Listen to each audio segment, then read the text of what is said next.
A frail-looking young man with pale skin and dark circles under his eyes was sitting on a rusty bench across from the police station.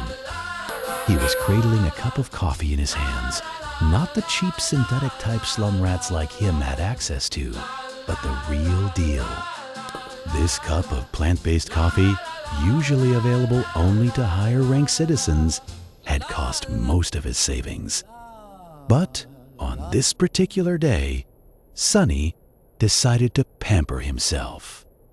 After all, his life was coming to an end.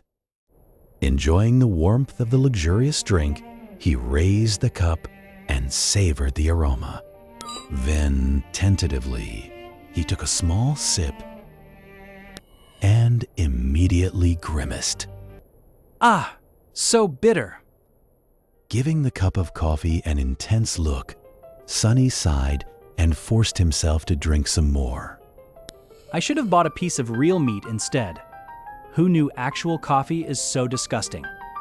Well, it's going to keep me awake at least. He stared into the distance, dozing off, and then slapped himself in the face to wake up. Tisk, what a ripoff.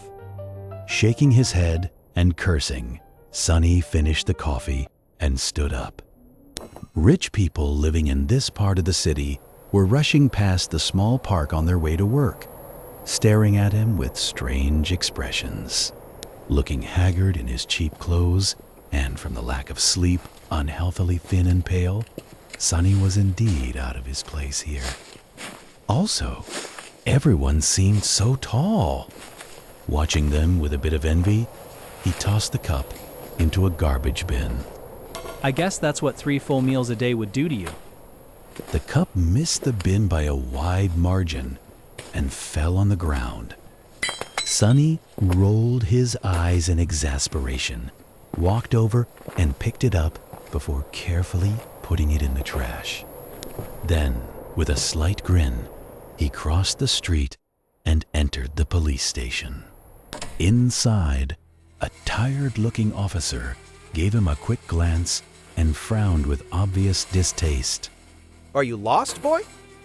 Sonny looked around with curiosity, noting reinforced armor plates on the walls and poorly hidden turret nests in the ceiling. The officer, too, looked scruffy and mean. At least police stations remained the same wherever you go. Hey, I'm talking to you. Sonny cleared his throat. No.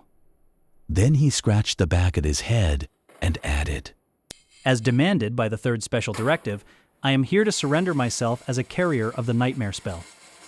The officer's expression instantly changed from irritated to wary.